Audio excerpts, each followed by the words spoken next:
8, Hey! 10, 9.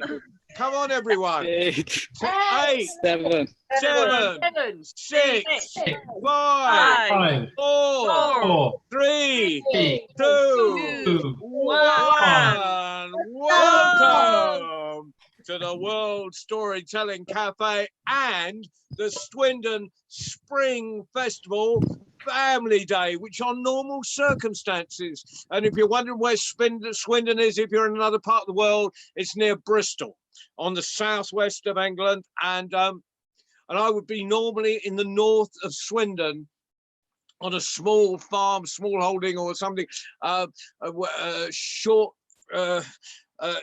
farm, and it belongs to a wonderful guy called Matt Holland, who also puts together the Swindon Spring Festival every year. And so can we give Matt a big round of applause?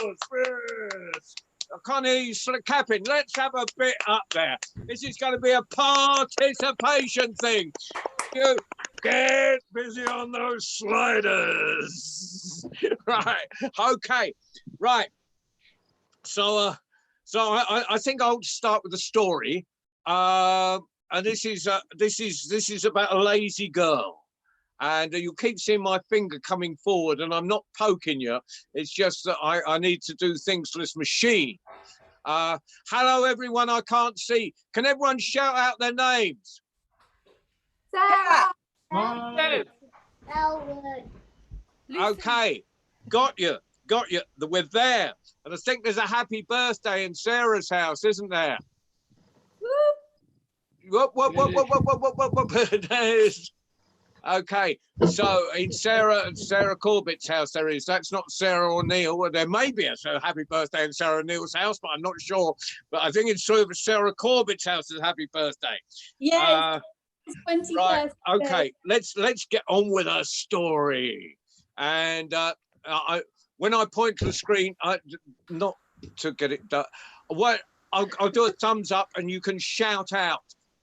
Everyone join in. In fact, I don't care if there's the clattering of cups of tea and people calling dogs and children out. Just keep all the sliders up the whole time. Then we'll actually, I feel like I'm in a field with extraneous noises. Okay, so here we go. And it's from way back in time.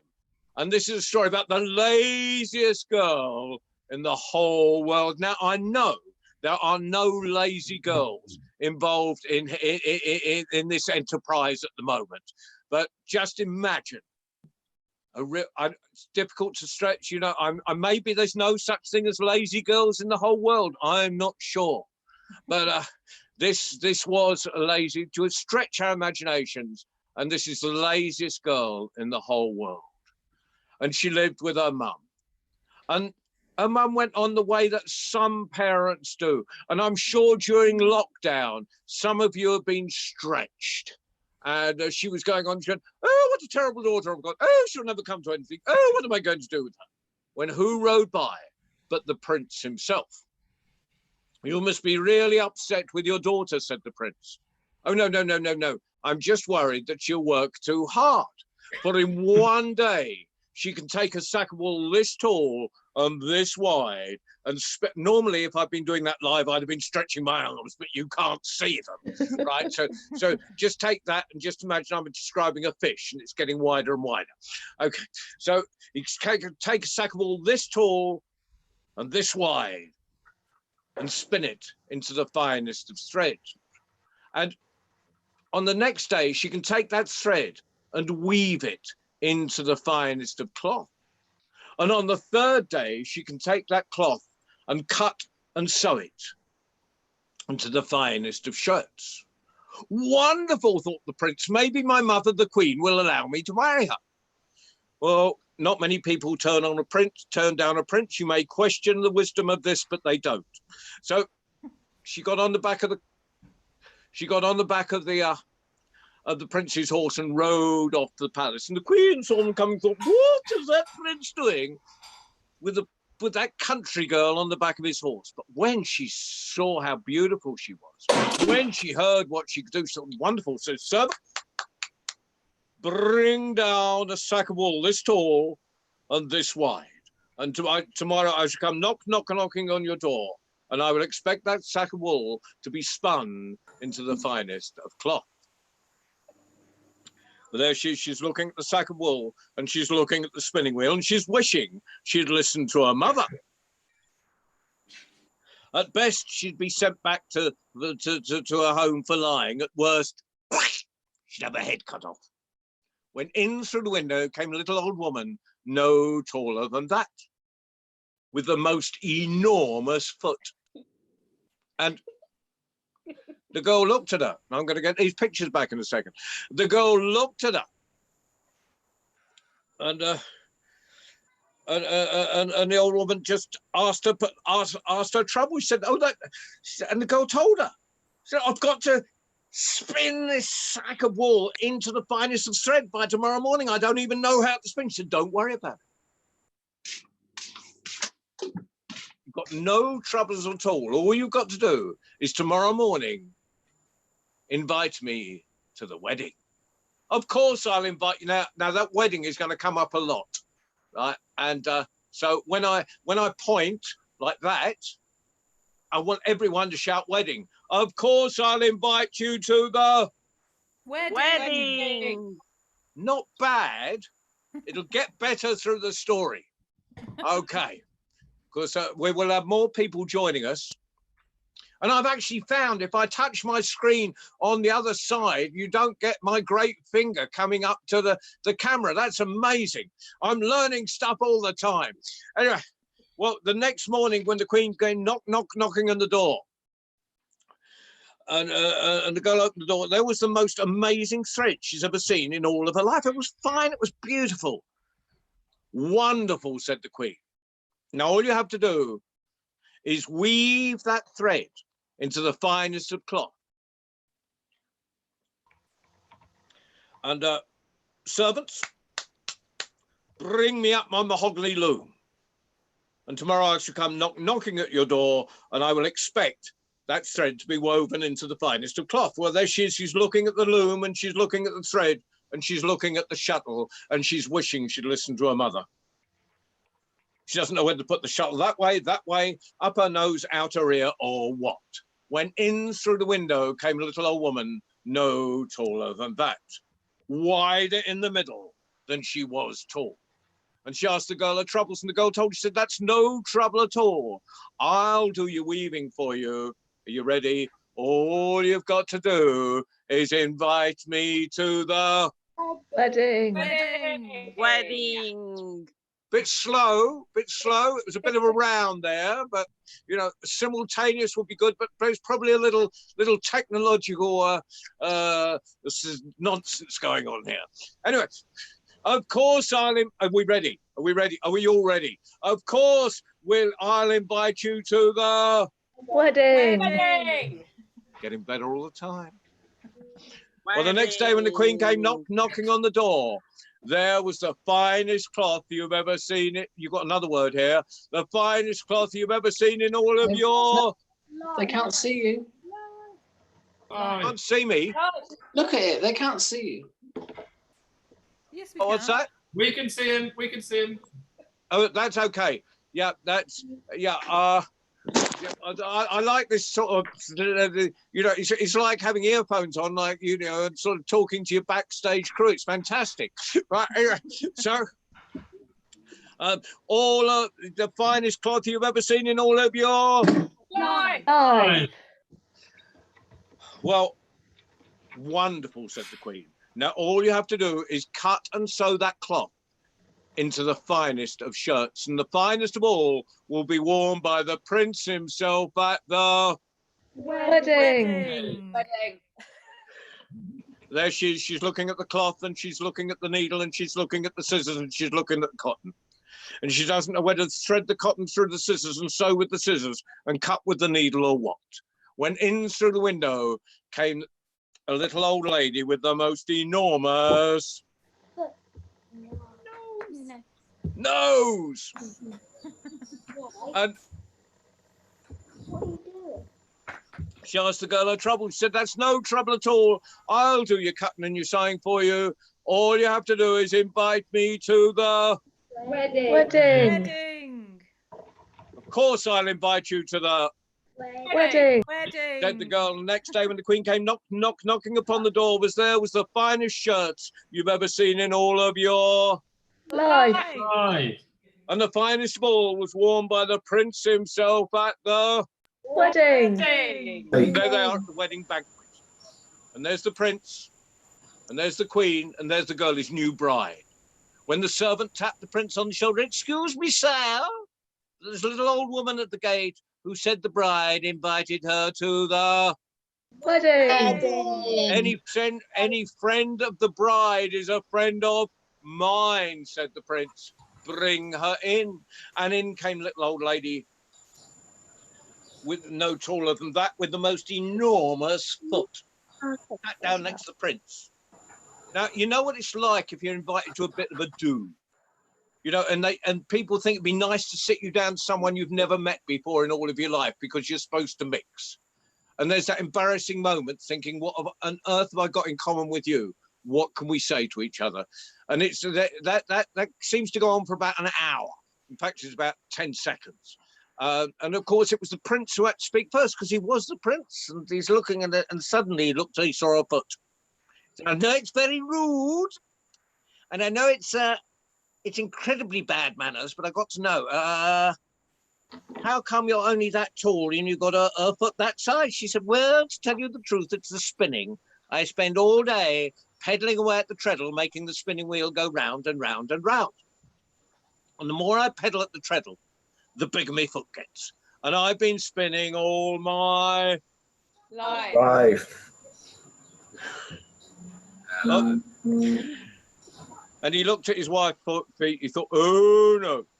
When the servant tapped him on the shoulder for a second time, "Excuse me, sire, but there's a little old woman at the gate who said the bride invited her to the Wedding. Any friend of the bride is a friend of," Mine. said the Prince. Yes, Sue, it's great because you've heard me tell this 3,556 times before. So just you know, just lead everyone, will you? Great. So there's a friend of mine, said the Prince, bring her in. And in came little old woman no taller than that, wide in the middle than she was tall. And she pushed a few people aside. And she sat down next to the Prince, and the Prince looked at her. No, it's incredibly rude, and I know it's very bad manners, but I've got to ask, how come you're only that tall and you're that wide? Said, to tell you the truth, it's the weaving.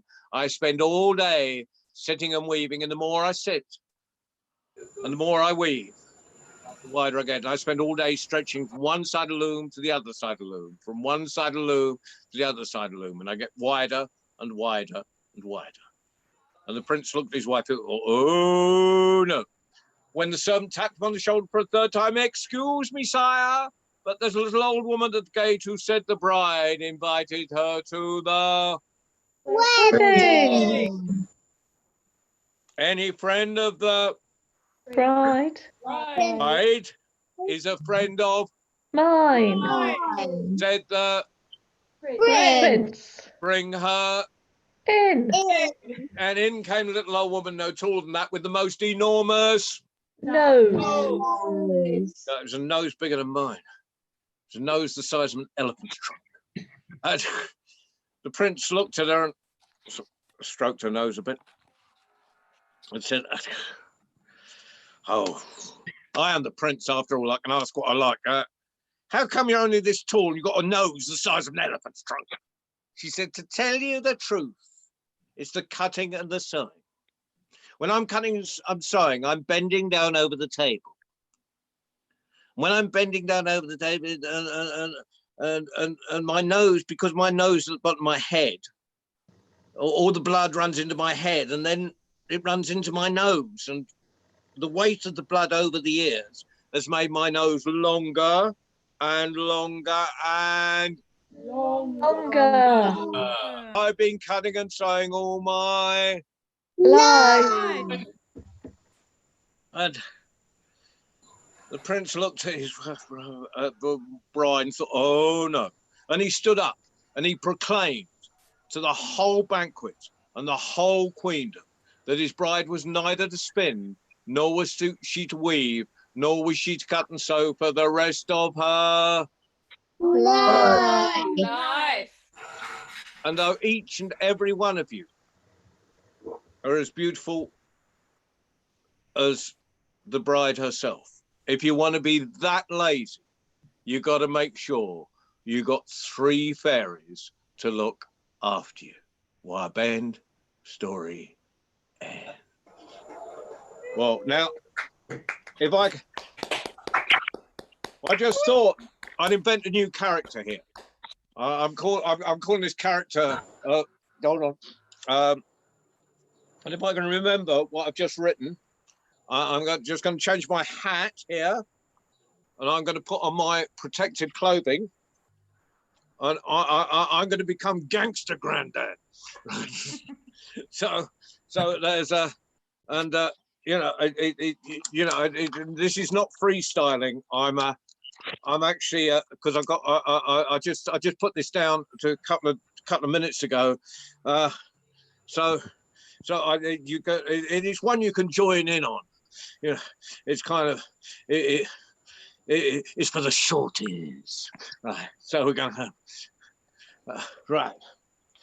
Keep the lockdown. Keep the lockdown. Lockdown. Lockdown. Never mind 2 meters, make it 5. Never mind 2 meters, make it 5. Oh dear. Keep your distance, stay alive. Keep your distance, stay alive. I've lost you all on this machine. Come back. Keep your distance, make it. Keep your distance, stay alive. Keep the lockdown. Lockdown. Keep the lockdown. Keep the lockdown. Stretch those legs when you run every day. Stretch those legs when you run every day. If you've only got half an hour, make it pay. You've only got half an hour, make it pay. Keep the lockdown. Keep the lockdown.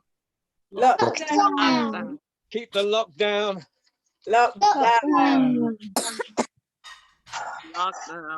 Do some exercises for your mind. Do some exercises for your mind. To yourself and to others, just be kind. To yourself and to others, just be kind. Keep the lockdown. Keep the lockdown. Keep the lockdown. All this will pass, don't know when. All this will pass, don't know when. Keep fit and healthy until then. Keep fit and healthy until then. Keep the Lockdown. keep the Lockdown. lockdown. Keep the lockdown. Right, I better go back to my other self. Change hats. Right. Got oh yeah, keep it around this way. Fantastic, marvelous. Oh God, there we go. Who put that up? Right. Fantastic. Right, I've got this. It's not even showing. I put this on for Bianca and Julio. This was the that was the little 100 years of Romania from when I was over there a couple of years ago on the side there of the hat. So, but anyway, let's do another story. I think we'll go to I think we'll go. For those of us that have just joined, this is the Swindon Spring Festival Family Day on worldstorytellingcafe.com.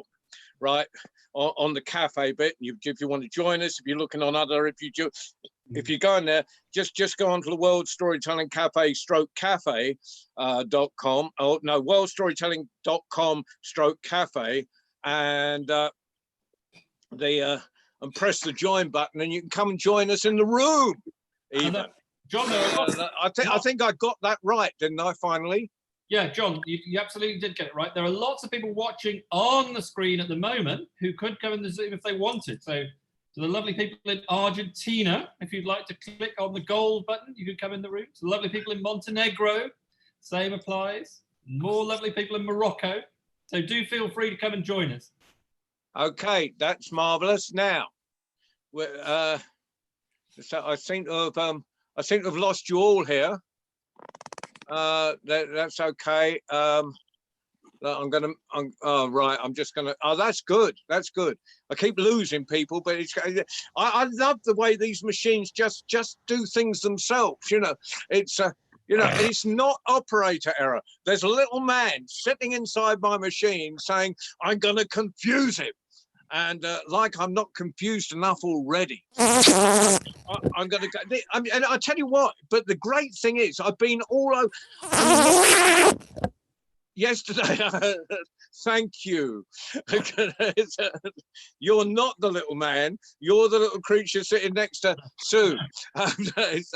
You're one of those creatures. Right. So,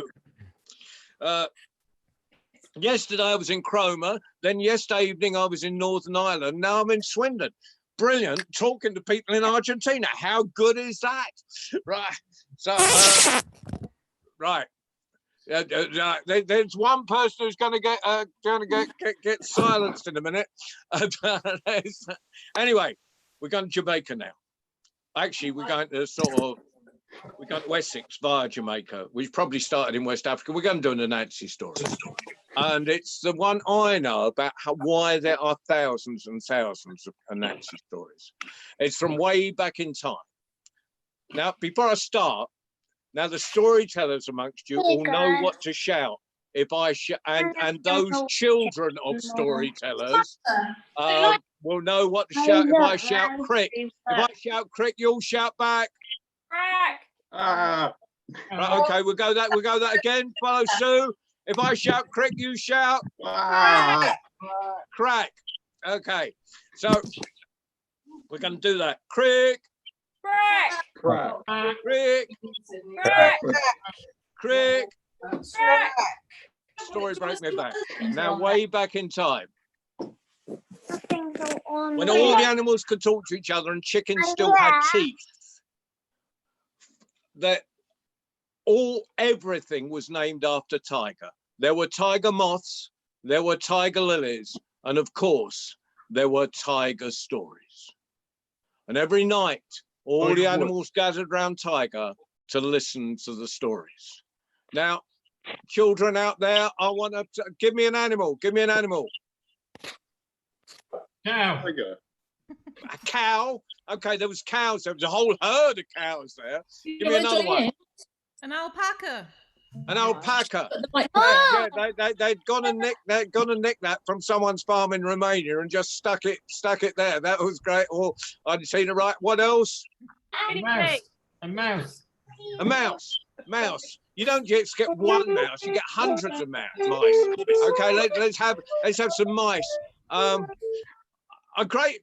This is really. If I do this in the classroom, they say giraffes, zebras, and that sort of thing. Now we've got mice, alpacas. Well, we've got all these things. Anyway, anything you can think of was gathered around Tiger's feet, and suddenly, through the midst of them, came a tiny spider, Anansi.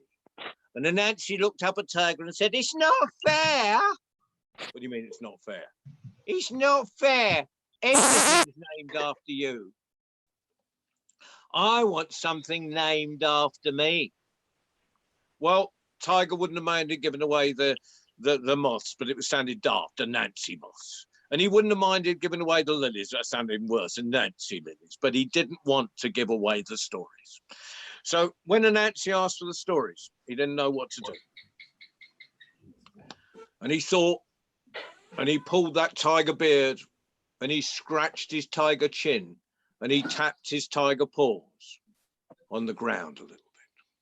And after much thought and much consideration, which is a very long time, he said, "Okay, Anansi, you can have the stories if in 7 days you can get me a good big container full of bees and a snake on a stick."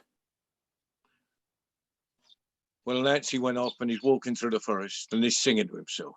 "I don't know what to do. I don't know what to do. Oh, dearie, dearie, dearie me. I don't know what to do." Yeah, that was quite rough, but it wasn't bad. We could try that again. Okay, I don't know what to. Now I've got rid of you all. Now somewhere on this, hold on. I've got to get back to you so I can see you. Right. What the is going right. on here? Ah, I'm well, very you're there. I don't know what to. I don't know what to. Oh, dearie me, I don't know what to. You've all just Am I noticed in my a voice CT? is Am appalling, I in it? but Anansi's was worse. And at the top of the tallest tree was Queen Bee. And she shouted, "Yeah, what's all that noise down there?" And Anansi shouted back, "It's just me, Queenie. I've got a bit of a problem." "I can hear that," said Queen Bee. "Come up here and tell me about it." "No, you got wings. You come down here." She flew down. What noise do bees make? This. Right. Yeah, I think. Got Yeah, down. this is. Anyway, This is the actual hell. and Nancy said, "Look, I told Congratulations. Tiger I'd find out how many bees fitted in this good." And Queen Bee said, "That's easy. You just measure one of us, you take one of us, you measure how long we are and how wide we are and how fat we are, and you times the whole thing together, and that tells you how big we are. And then you do the same thing with the good, and you take the first complicated sum and see how many times it goes into that second complicated sum, and that tells you how many bees will fit in the good." Well, I don't know. I was no good at maths at school, and I'm no good now. And Anansi was worse. So he said, "Look, Queenie, I can't do that. It's just too much. Just get all your mates together. Come on. Never mind social distancing, physical distancing. Bring them all in. Bring that whole hive full of bees." Anyway, she called them. How the bees go? What noise? And as they got nearer, they got louder. As they got near, they got really loud. Right, all right, keep your wings on. I've got a bit of a problem. We need to count, right? And so, can you all fly in this good one at a time, and Nancy will count you? All right, they started flying in. 1, 2, 3, 4, 5, 6, 7, 71, 72, 73, 74, 75, 76, 77. Hold it. 771, 772, 773, 774, 775, 776, 777. Hold it. 7,771, and the last bee was in the pot, and the stopper was in the good, and the stopper was on it, and it rolled through and put Tiger's feet. Tiger thought, I'll never expect him to do that. He's still never going to get a snake on a stick. Well, Anansi went home. Who's got the whoopee cushion?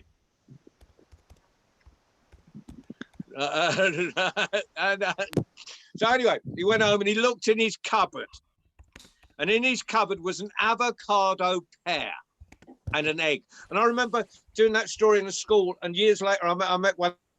He said, "Give me the story about the avocado pear." And I'm thinking, what story was that? And so it's just children remember little details out of stories, and it took me ages to realize it was this story. Anyway, so he said, "Give me that avocado pear." So he took the avocado pear and he walked out in the middle of the forest, and he dug a big hole, and he got some water, and he puts the avocado pear in the bottom of the hole, and he took some water and put it around the edge of the hole and all around the mud in the hole.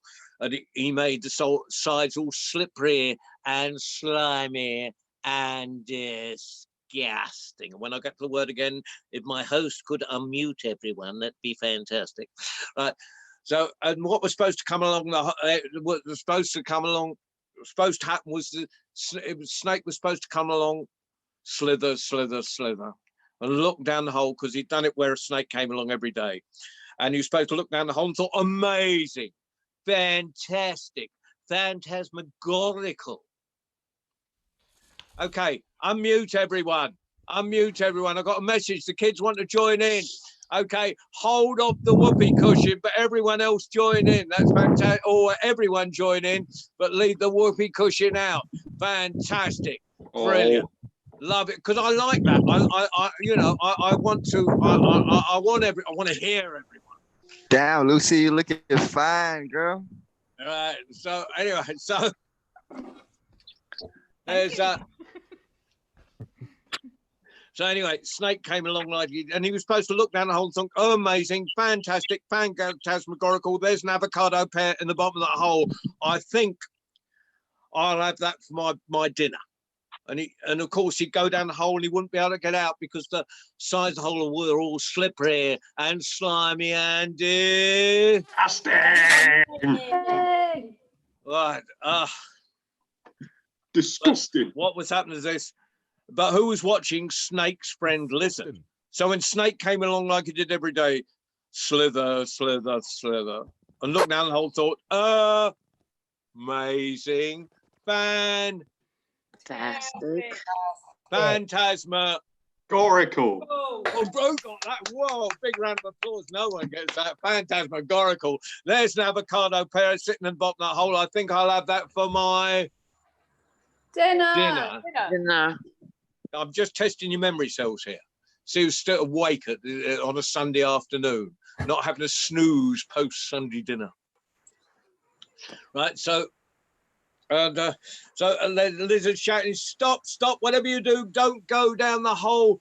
And Nancy's made the sides all slippery and slimy and and you'll never get out again. No problem, said Snake, and he slithered down. But he put the end of his tail around a root that was sticking out, and he ate up the avocado pear and pulled himself up by the root and slithered off into the forest. So when Anansi came along, there was no snake, there was no avocado pear, there was absolutely Nothing. Well, he went back, he was very sad, which meant he wouldn't get the stories, obviously. So he went back and he looked, all he had in the cupboard was the egg. And he came out and he went to the forest where he knew Snake came along every day, slither, slither, slither. And he pulled down a branch of a tree and he tied a bit of string to it, and he tied the other end to a rock on the ground. He made a loop in the string and he put the egg in the loop. And what was supposed to happen was this. Snake was supposed to come along like he did every day, slither, slither, slither, and look up and think, Amazing. Fantastic. Phantasma. Goric. There's an egg hanging in midair. I think I'll have that for me breakfast. But who's watching Snake's friend Lizard? So when Snake came along like he did every day, so the slither, you know, because Snake was supposed to get his neck caught in the loop and he'd be a snake on a stick and all that stuff. But when Snake came along like he did every day, slither, slither, slither, and looked up and thought, amazing, phantasma. There's egg hanging in midair. I think I'll have that for my breakfast.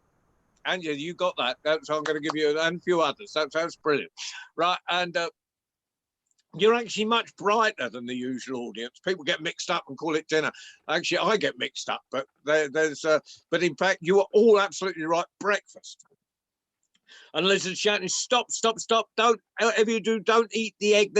You'll get your neck caught in a loop and you'll be a snake on a stick. No problem, said Snake. And he got his tail and he knocked that egg out. And it all broke up on the ground. It got mixed up with the dirt and the grass and the disgustingness, which is by an amazing coincidence, exactly how snakes like their eggs done.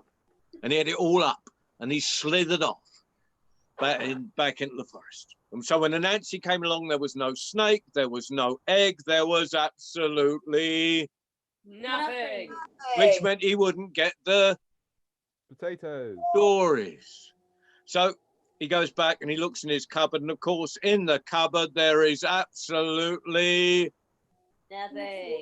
nothing. Okay, Tom from somewhere says he's still muted. We need a bit of unmuting going on, so because we'll have I like a bit of noise. Most of it is fine, and I'll just treat extraneous noise that I don't want as as like people walking by, and I'll just be sarcastic, like if I was at a festival.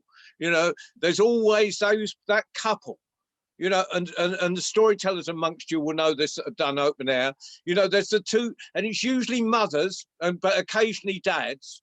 But it's mothers that get stuck with the kids, so they're all waiting just outside the tent, and they're having a really loud conversation because they're trying to talk over the storyteller. Now, it's just a reminder of what life is like in the open air for those of us that are stuck. Anyway, at the moment we've got a Nancy with nothing, and he's just walking through the forest, and he's singing to himself. I don't know what to Do. Oh, that was quick. I don't know what to Do. I don't know, dearie, dearie, dearie me. I don't know what to Do. When along comes Snake, and he said, "Oh, I'm glad I met you, Nancy." He said, I really want to thank you. I love the avocado pear, and I really like the egg. But why are you trying to catch me? Catch you, said Nancy. Nothing could be further from my mind. But I've just got a bet with Tiger that you're longer than this stick here. And Tiger says you're shorter. Of course I'm longer, said Snake, and tomorrow I'll prove it. So, okay, so the next day there was the alpaca, the mice, and there was everyone else sitting round. And there was Tiger, and there was Snake stretched along the stick, and he was about that much too short, and everyone is shouting, "Stretch, stretch, stretch, Snake, stretch, stretch, stretch, stretch, Snake, stretch." I'm going to keep shouting, but I want everyone. I want it so loud that I want them to actually hear it. Call it on you know, on the farm I'm supposed to be on, and I want them to hear it in Argentina. And actually, I want the I want. No, to all lot. What can we unmute? Can we unmute the children? We got children that are upset out there because they're being muted. So could we unmute everyone, so we can shout? And sometimes you probably need to press a little microphone on your own thing to unmute yourselves. But let's keep everyone unmuted. Right, stretch. Stretch, stretch, Snake, stretch, stretch, stretch, stretch, Snake, stretch, stretch, stretch, stretch, Snake, stretch. And he was about this much too short, and then Nancy just hold it, and got a piece of string, and he tied it onto Snake's tail. And so his tail couldn't move up the stick, and he's still pulling. He's about that much too short, and everyone's shouting, "Stretch, stretch, stretch, Snake, stretch, stretch, stretch, stretch, Snake, stretch." And he's about this much too short, and Nancy hold it, and he ties his middle, he's tied him onto the middle, and he's about that much too short, and they're all still shouting really loud this time. It could be heard all around the globe. I want you shouting so much that the neighbours are banging on your walls if you're in a house next to your neighbours, right? And I want, you know, and if you've got a police car running back up past, I want you so loud that the police come running at the door saying, "Are you having a party?" Right? You know you're not supposed to be having parties at this time, so let's get really loud this time. Stretch, stretch, stretch, stretch, stretch, stretch, stretch, take, stretch one more time. Stretch, stretch, stretch, take, stretch, and just then Snake's nose got right on the end of the stick, and then it's got the last piece of string stuck it round there. It was a snake on a stick. And in 7 days, Nancy had got a gourd full of bees and a snake on a stick. And a Tiger always kept his word, gave Nancy the stories. And that is one of the reasons I've been told why today there are thousands and thousands of Anansi stories all round the world. Well, now I have not the faintest idea of how long I've been rattling on. How long have I been rattling on? Mike, how long have I been rattling on? Oh, about 40 minutes. Okay, so I think I really want to finish on this next story. And it's one It's one I was told by Duncan Williamson, and it's I love it. I told this story in America once, and at the minute because it's got a bit in the middle about the king overtaxing people. Someone came up to me at lunchtime at the festival and said she was a singer, and she said, I got to give you a bit of grief about that story you told. And I thought, I thought it was pretty harmless. And he said, I suppose you're one of those libertarians who are against taxation. And I realized then that we can move from country to country, and a story that means one thing in one country will be something else in an entirely different country. So I added a little bit on that he didn't spend his money on anything else, but he just I'm just talking about that you have to be a little bit sensitive, so this is a story called The King and the Lamp, and it was given to me by Duncan Williamson, who was an old Scots traveller who went, who I was very lucky to meet a few times, sat in a few fields, sat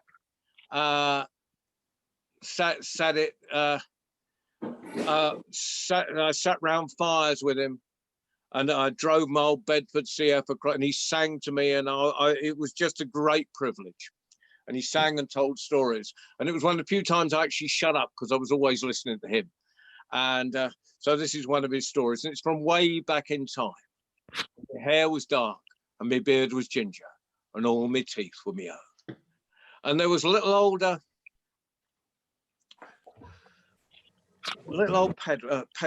tinker, man that made things. And he was trudging through the country, and everyone loved him when he got to a village. He'd mend the pots. If people had a bit of money, they could give him a new pot. And he got to a village where he'd always gone to, and he'd always been welcome. And he knocked on the first door, and they had nothing. And he knocked on the second door. They wanted nothing. He knocked on the third door. They wanted nothing. And he went right through the village, and he got to the other end of the village. And he said, well, what's wrong? I mean, no one even wants a saucepan mended. And they said, well, there's a bit of a problem.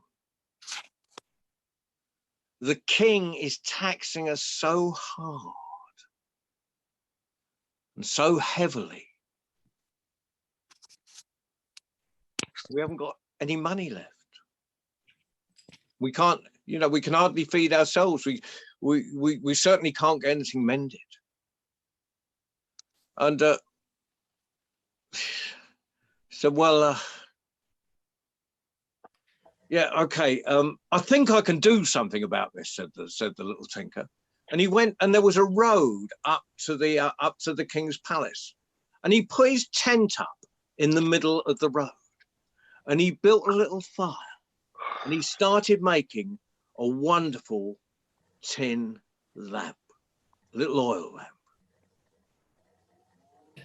Anyway, the caretaker, custodian up at the castle, looked at him and thought, there's someone put up their tent and lit a fire in the middle of the road coming up to the king's palace. If I allow this, I'm going to be in terrible trouble. And he ran down the road and he said, you can't put your tent up here, and you can't start making a little tin lamp and have your fire going and all that sort of thing. He said, I can. So what do you mean you can? He said, I'm a citizen, aren't I, of the king? And he said, yes. He said, and I'm a subject of the king. He said, yes. And he said, and this road belongs to the king? He said, yes. And he said, well, in that case, I can be here. Well, the custodian didn't know what to do.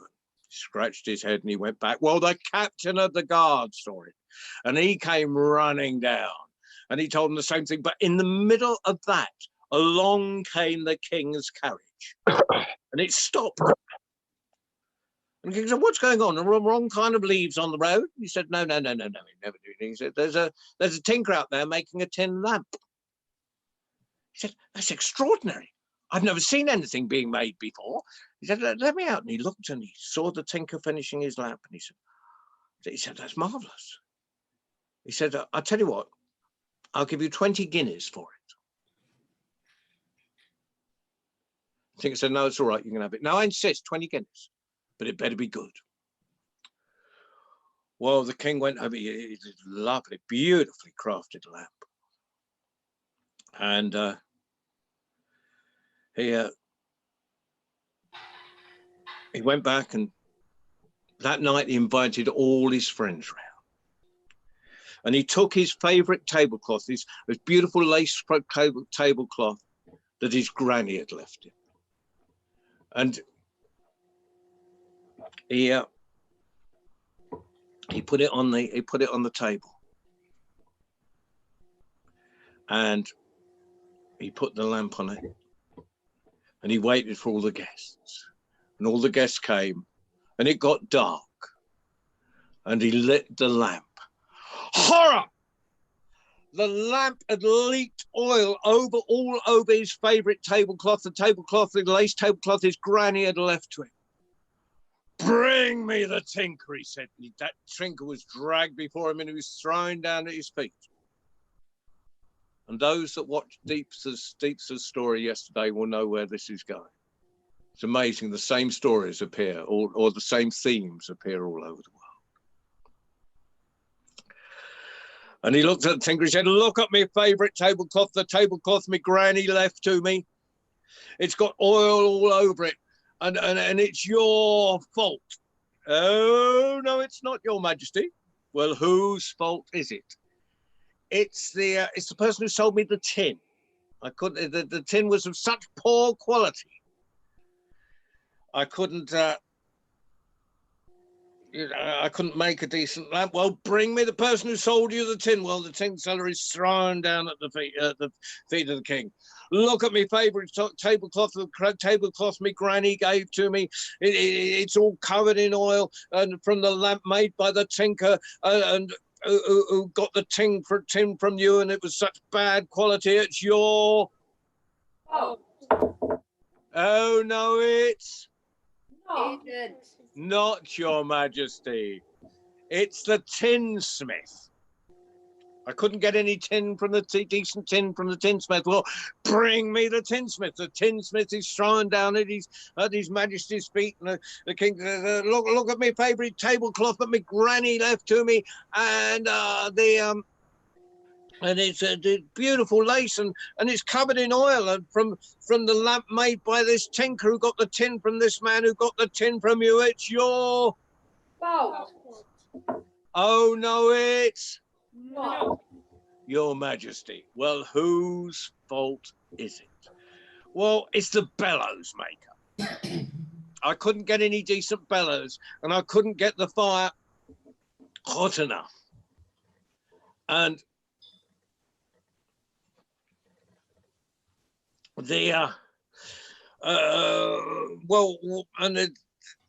to make any decent tin, it's well, bring me the bellows maker. This bellows maker is thrown down at the king's feet. Look at my favourite tablecloth that my granny left to me. It's covered in oil, from the lamp made by this tinker who got the tin from this man who got the tin from the tinsmith who couldn't make any decent tin because his bellows, the bellows you sold him were no good. It's your Fault. Oh no, it's Not. Your Majesty. Well, whose fault is it? Well, it's the leather maker. It's the leather worker. I couldn't get any decent leather for the bellows. Well, bring me the leather maker. Well, the leather he's come in and look at my favourite tablecloth that my granny left me. It's covered in oil from the lamp made by the tinker who got the tin from this man who got the tin from the tinsmith who couldn't couldn't make any decent tin because the bellows, and couldn't make any the bellows maker. And I tell you what, the bellows maker, the bellows man couldn't make any decent, couldn't get his hot enough because the bellows he had were made from leather he got from you. It's your Fault. Oh no, it's No. Your Majesty. Well, whose fault is it? It's the farmer. You look at these cows, they're thin. They got their ribs sticking out. And the leather is so thin, I couldn't get any decent leather. The skins are so thin. Oh, bring me the farmer. The farmer's thrown down his feet. Look at the tablecloth that my granny left to me. It's covered in oil from the lamp from the tinker who couldn't make a decent lamp because they got the tin from this man, who got the tin from the tinsmith, who couldn't make any decent tin because the bellows he got from the bellows maker, who didn't have any decent bellows because the leather he got from the leather man, and he couldn't get any decent leather because of the cows he got from you. It's your... Oh, no, it's... No. Your Majesty. Well, whose fault is it? I can't say. Look, I'm the king. I'm the king.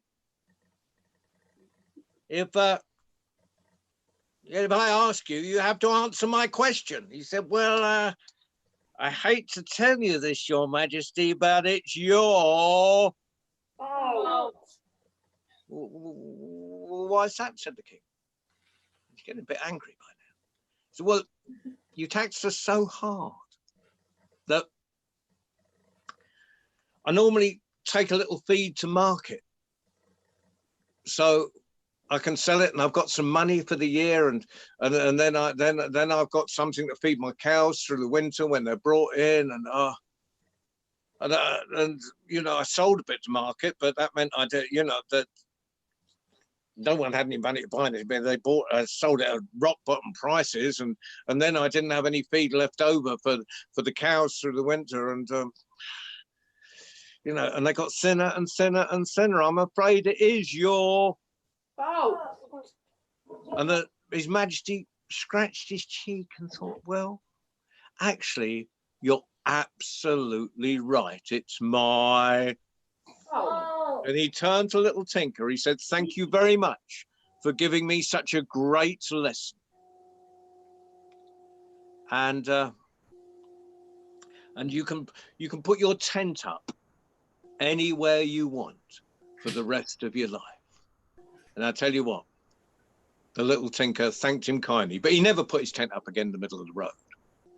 But from that moment on, whenever he went to the village, there was always a little money to buy a new saucepan or have a tin cup mended. And that is the end of today's stories. And I thank you for listening. And I thank Matt for the Family Day, and I thank Mike for the World Storytelling Cafe, and I thank you all for being the audience. There is a little cap, there is a little hat underneath there. You know, I mean, if anyone wants to drop anything in it, you know, it's always appreciated. But right now, we're not going to close off because we're going to have a little discussion. Well, you can talk to each other, or you can talk to me. You can do whatever you like. But we're all online, and we're from all over the world. And you know, I've got to say before I shut up, and I will in the 2 seconds, that one of the most amazing things about this whole enterprise is that we've been able to connect from across the globe. So could everyone give Mike Wood, who's sitting there, and Lucy, who's sitting somewhere, a big round of applause. John. Yeah. Hello. Hello.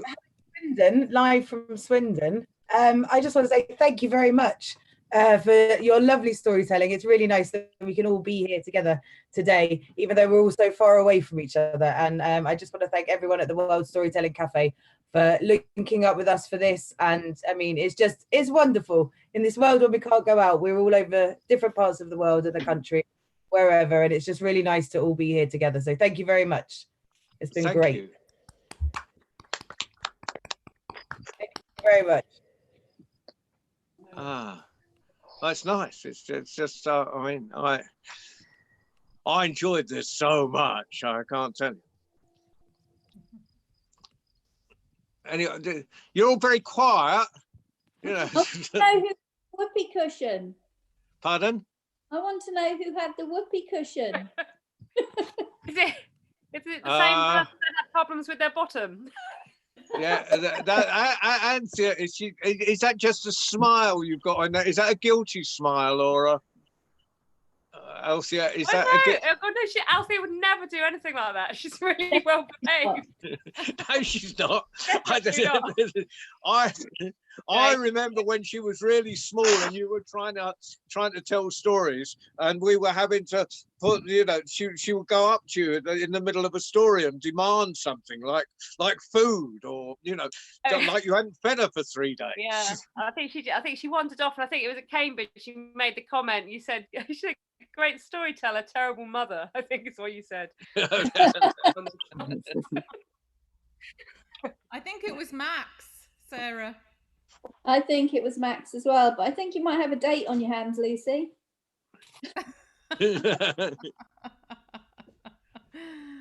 Well, Ah.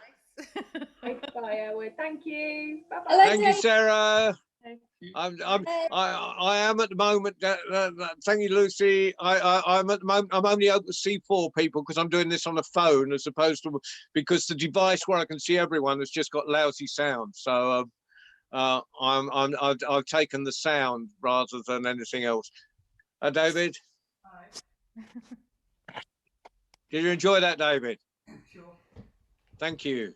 He's not muted. I mean, he is muted. Ah. Oh, it was just like being in a field, Lizzie John. Was there enough digressions for you? Oh yeah, just the right amount of digressions. Standard amount. Yeah, I can't do that when I'm pre-recording. You just don't get into digression mode. Yeah, it was perfect. Thank you. Nice. Since we're all watching from around the world, John, what is the weather like in Swindon at the moment? Well, the reason I would normally do this, I have my shelter. I'm just going to move this round so you can see out the window. I have my shelter down there, which I would normally have in a field, with the cloths all around the back, and and I did go out to put that up, to rig that today, but there was so much wind. I wouldn't have mind. I'd have been dry, but there'd have been so much wind across the microphone, it wouldn't have worked. So it's very windy, and it has suddenly become wet. So has anyone got sunshine?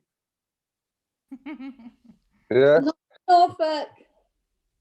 Marrakesh. He's got sunshine. Marrakesh, you got sunshine. Yeah, Transylvania is not that bad either. Transylvania, yeah. Well, yeah. Okay. Anywhere else? What's it like in Argentina? I think they're not in the room at the moment, actually. That's okay. Right. So actually, when we stop social distance, I don't like to call it social distancing because we're not social distancing. We're being incredibly social. I call it physical distancing. And when we stop physically distancing, we can, we can all experience good weather again. But I like Mike, who's actually sitting in Hertfordshire, Morocco. He's only about 200 yards away from me, actually. Yeah, it's just that you're more honest, Lucy.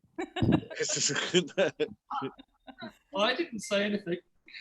I have been known to have a desert island behind me. Ah. Okay. Right. I've got this fine storytelling sign up behind me that Stephanie's mother made. That's so I was intending to have that out on tour this year, because last year I nicked Pauline Cordner's, and I had to give it back in September when she went back up to Scotland. So I got my own this year. Very fine piece of craftsmanship there. It's lovely. Well, it still needs sewing around the edges of the letters, but I can't get it back to her to do that. She sent it down to me for approval, and then suddenly the lockdown's come, so we can't get it back to finish. But it's holding up. It's holding up for this, but it probably wouldn't get round in the van for a whole season at the moment. I think that's the perfect opportunity to learn a new lockdown skill of sewing, John. No. No. No. That's a well, one, I couldn't even thread needles when very well. I always had to take a needle with a huge eye in to get it, even when I was younger. So the idea of getting the thread through a needle now is just a non-starter. And I have done sewing in the past, and you can always tell the clothes that I sewed up by myself. You know, they're the ones that sort of ripped in the middle of a field, and I did emergency sewing. With safety. I'm going to stick to storytelling. But I want to develop Gangster Grandad. I think. Grandad. I remember you coming to work with me at a school in Lowestoft, and you told a story about 3 stripes down the side of the Devil's Trainers or something. No, that was, I told that the other day actually. I think it is on one of my sets, but it's how Jack beat the devil, and the 3 stripe. Yeah, it was you know, like it was a 16-year-old devil, and he had Adidas stamped down each horn and 3 stripes down his tail. That was the one. Yeah. I was trying to remember how that went because Amber was talking about brands of sportswear, and I just said if she was going for a devilish look, she should go for 3 stripes down her tail. Yeah. Well, thank you all. That's been brilliant. Yeah, thank you. Thank you, John. Thank you, John. Thank you, John. Mike's on a desert island now. Yeah, he is. There's no stopping him. Traveling virtually. Bye, everyone. Thank you, John. Bye. Bye. Thank you, John. Bye-bye. Bye-bye. Thank you, Bianca. Bye.